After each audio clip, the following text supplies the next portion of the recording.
नमस्कार। हिंदी पाठशाला में आपका स्वागत है। आज हम कारक के बारे में जानेंगे। कारक प्रारंभ करने से पहले सभी आपके अपने चैनल हिंदी पाठशाला को सब्सक्राइब कर लें और जिन्होंने चैनल सब्सक्राइब कर लिया है वो बेल आइकन को दबाना ना भूलें, जिससे कि मैं कोई भी वीडियो डालूं वह सबसे पहले आप तक पहुंचे। कारक प्रारंभ करते हैं। सबसे पहले कारक का अर्थ। कारक शब्द का अर्थ होता है क्रिया को करने वाला। कारक की परिभाषा। जो शब्द संज्ञा एवं सर्वनाम शब्दों का वाक्य की क्रिया के साथ संबंध प्रकट करते हैं उन्हें कारक कहते हैं। जैसे राम ने रावण को बाण से मारा। इस वाक्य में ने, को, से चिन्हों का प्रयोग किया गया है। ये चिन्ह कारक चिन्ह कहलाते हैं, जिनको कि विभक्ति भी कहते हैं। विभक्ति या परसर्ग। कारक को प्रकट करने के लिए संज्ञा या सर्वनाम शब्दों के साथ जो चिन्ह लगाया जाता है उसे विभक्ति चिन्ह कहते हैं। प्रत्येक कारक का विभक्ति चिन्ह होता है। कारक चिन्ह को संस्कृत में परसर्ग भी कहते हैं। कारक के भेद। कारक 8 प्रकार के होते हैं। कर्ता, कर्म, करण, संप्रदान, अपादान, संबंध, अधिकरण, संबोधन। और इन कारकों के अपने अलग अलग विभक्ति चिन्ह हैं। कर्ता कारक का चिन्ह ने, कर्म कारक का चिन्ह को, करण कारक के चिन्ह से या द्वारा, संप्रदान कारक का चिन्ह के लिए, अपादान कारक का चिन्ह से जिसका कि प्रयोग अलग होने के संबंध में किया जाता है, संबंध कारक के चिन्ह का, के, की, ना, ने, नी, रा, रे, री, अधिकरण कारक के चिन्ह मैं, पर, संबोधन कारक के चिन्ह हे, ओ, अरे। जैसे राम ने रावण को बाण से मारा। यहाँ पर ने, को, से शब्दों ने वाक्य में आए अनेक शब्दों का संबंध क्रिया से जोड़ दिया है। यदि ये शब्द न हो तो शब्दों का क्रिया के साथ तथा आपस में कोई संबंध नहीं होगा। संज्ञा या सर्वनाम का क्रिया के साथ संबंध स्थापित करने वाला रूप कारक होता है। सबसे पहले कर्ता कारक के बारे में समझते हैं। संज्ञा या सर्वनाम का वह रूप जो क्रिया या कार्य के करने वाले का बोध कराता है उसे कर्ता कारक कहते हैं।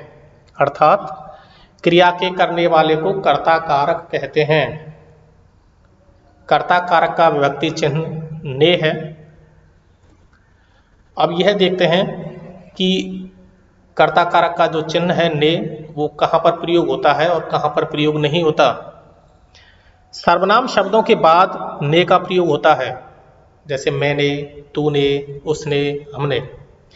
ने विभक्ति चिन्ह का प्रयोग कर्ता कारक के साथ केवल भूतकालिक क्रिया होने पर होता है, और अगर क्रिया भूतकाल की है तो ही ने का प्रयोग होता है। जैसे सामान्य भूतकाल मैंने खाना खाया, आसन्न भूतकाल मैंने खाना खाया है, पूर्ण भूतकाल मैंने खाना खाया था, संदिग्ध भूतकाल मैंने खाना खाया होगा। ये सारे वाक्य भूतकाल के हैं और इनमें ने कारक चिन्ह का प्रयोग किया गया है। और दूसरी बात, यहाँ पर सर्वनाम शब्द का भी प्रयोग किया गया मैं, तो उसके साथ भी ने का प्रयोग होता है। अब देखते हैं कि कहाँ पर ने का प्रयोग नहीं होता। वर्तमान काल, भविष्य काल तथा क्रिया के अकर्मक होने पर ने का प्रयोग नहीं होता। जैसे राम पढ़ता है, ये वर्तमान काल है, इसमें ने का प्रयोग नहीं हुआ है। महेश बाजार जाएगा, ये भविष्य काल है, इसमें भी ने का प्रयोग नहीं हुआ है। सूर्य चमकता है, ये वर्तमान काल है और इसमें क्रिया अकर्मक है। और आप देख रहे होंगे कि यहाँ पर ने का प्रयोग नहीं हो रहा है, क्योंकि वर्तमान काल, भविष्य काल और क्रिया के अकर्मक होने पर ने का प्रयोग नहीं होता।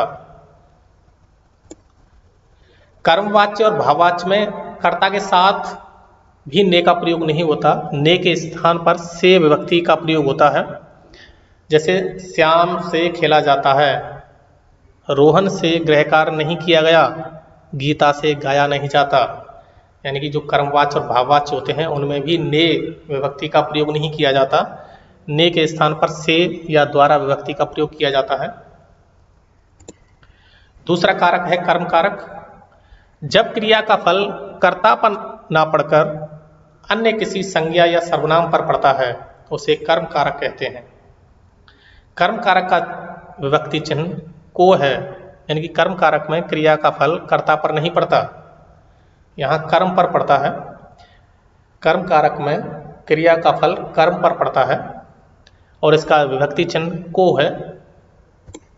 उदाहरण, राम ने रावण को मारा, गोपाल ने राधा को बुलाया, मेरे दोस्त ने कुत्ते को भगाया, छात्र विद्यालय जा रहे हैं।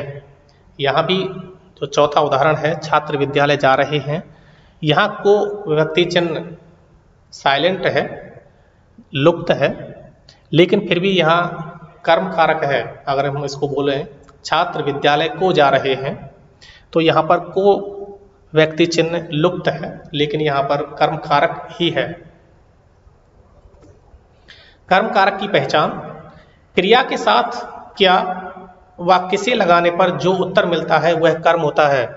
अगर हमें समझ में नहीं आ रहा है कि यहाँ पर कौन सा कारक है, तो क्रिया के साथ हम क्या व किसे इनमें से कोई एक शब्द लगाकर प्रश्न करें और अगर उत्तर मिलता है हमें तो वहाँ पर कर्म कारक होता है। जैसे विशाल ने राजू को किताब दी, अगर हम प्रश्न करें विशाल ने किसे किताब दी तो उत्तर मिलेगा विशाल ने राजू को किताब दी। तो यहाँ पर राजू कर्म है और कर्म के साथ ही कर्म कारक का प्रयोग किया जाता है, उसकी विभक्ति का प्रयोग किया जाता है, तो यहाँ पर कर्म कारक है। तीसरा कारक है करण कारक। करण का अर्थ है साधन। वाक्य में जिस शब्द से क्रिया के संबंध का बोध हो उसे करण कारक कहते हैं। इसका विभक्ति चिन्ह से है। जैसे हम बस से दिल्ली गए, तुम कलम से पत्र लिखोगे, अनमोल साइकिल से बाजार जाता है, मेढक को पत्थर से मत मारो।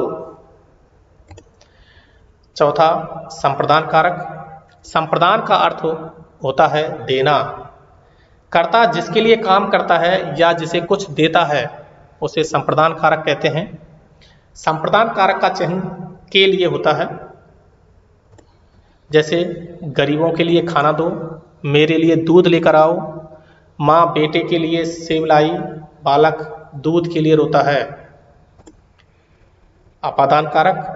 संज्ञा या सर्वनाम के जिस रूप से अलग होने, तुलना करने, अतिरिक्त निकलने, डरने, लज्जित होने, दूरी होने आदि के भाव प्रकट हों उसे अपादान कारक कहते हैं। अपादान कारक का चिन्ह से होता है, जिसका कि अलग होने के भाव में प्रयोग में लाया जाता है। अपादान कारक का प्रयोग गति सूचक क्रियाओं के साथ होता है, जैसे गिरना, भागना, टूटना, खाना, निकलना, जाना।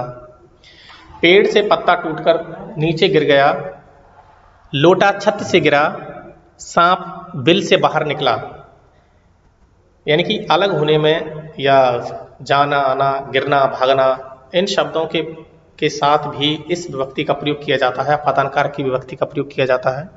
या किसी से अलग होने का भाव प्रकट होता है, जैसे पेड़ से पत्ता टूटकर नीचे गिर गया। जब पेड़ से पत्ता टूटता है तो वो नीचे गिर जाता है, यानी कि अलग हो जाता है। लोटा छत से गिरा, कि जो लोटा है वो छत से अलग हो गया। सांप बिल से बाहर निकला, सांप भी बिल से बाहर निकल गया, यानी कि अब बिल में नहीं है, वो अलग है। तो यहाँ पर अलग होने का भाव प्रकट हो रहा है। भय या घृणा का भाव प्रकट करने के लिए से कारक चिन्ह का प्रयोग होता है। जैसे सज्जन व्यक्ति कलंक से डरता है, यानी कि यहाँ पर भय या घृणा का अगर भाव प्रकट हो रहा है तो वहां भी अपादान कारक होता है। भाव या निषेध को प्रकट करने के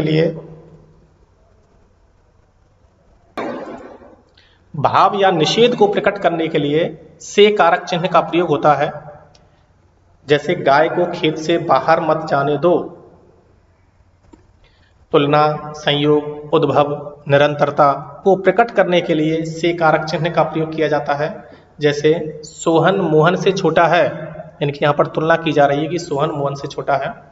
गंगा यमुना नदियाँ प्रयाग में सरस्वती से मिलती हैं, यहाँ पर संयोग हो रहा है तीनों नदियों का, तो यहाँ पर अपादान कारक है। जब से विभक्ति का प्रयोग हो रहा है तुलना, संयोग, उद्भव या निरंतरता में, तो वहाँ पर अपादान कारक होता है।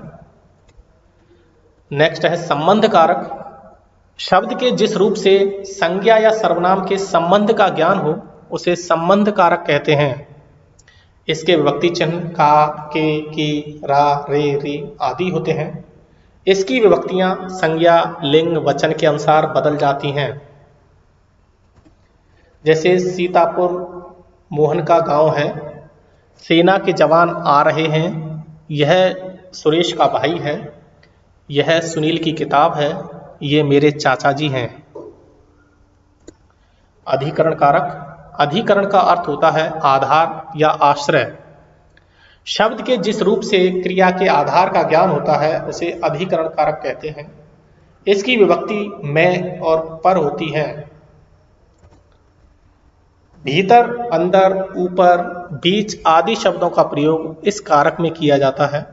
इसकी पहचान किस में, किस पर, किस पे आदि प्रश्नवाचक शब्द लगाकर भी की जा सकती है। जैसे फ्रिज में आम रखा हुआ है, जैसे कोई वाक्य है तुम्हारे सामने, उदाहरण के लिए फ्रिज में आम रखा हुआ है, अगर हम किस में, किस पर या किस पे आदि प्रश्नवाचक शब्द लगाकर प्रश्न करें और अगर हमें उत्तर सही मिले तो हम कह सकते हैं कि वहां पर अधिकरण कारक है। फ्रिज में आम रखा हुआ है, अगर प्रश्न करें किस में आम रखा हुआ है और अगर हमें उत्तर मिलता है कि फ्रिज में आम रखा हुआ है, इनके उत्तर हमें सही सही मिल रहा है, तो हम कह सकते हैं कि यहाँ पर अपादान कारक है। जैसे पेड़ पर पक्षी बैठे हैं, स्कूल में छात्र बैठे हैं, हत्या करने पर सजा मिलेगी, पुस्तक मेज पर है, पानी में मछली रहती है। संबोधन कारक, जो 8वां कारक है संबोधन कारक। जिन शब्दों का प्रयोग किसी को बुलाने या पुकारने में किया जाता है उसे संबोधन कारक कहते हैं। यानी कि बुलाने या पुकारने के लिए जिन शब्दों का प्रयोग किया जाता है वो संबोधन कारक होते हैं। इसकी पहचान करने के लिए विस्मयादि बोधक चिन्ह लगाया जाता है। इसके चिन्ह हे, अरे, अजी आदि होते हैं। जैसे हे ईश्वर रक्षा करो, अरे बच्चों शोर मत करो, हे राम यह क्या हो गया, अरे भाई यहां आओ, अजी सुनते हो। यहां आप देख रहे होंगे संबोधन कारक के जो चिन्ह हैं, विभक्ति चिन्ह हे, अरे, अजी, इनके साथ में विस्मयादि बोधक चिन्ह का भी प्रयोग किया गया है। तो यहां पर ये संबोधन कारक है। धन्यवाद।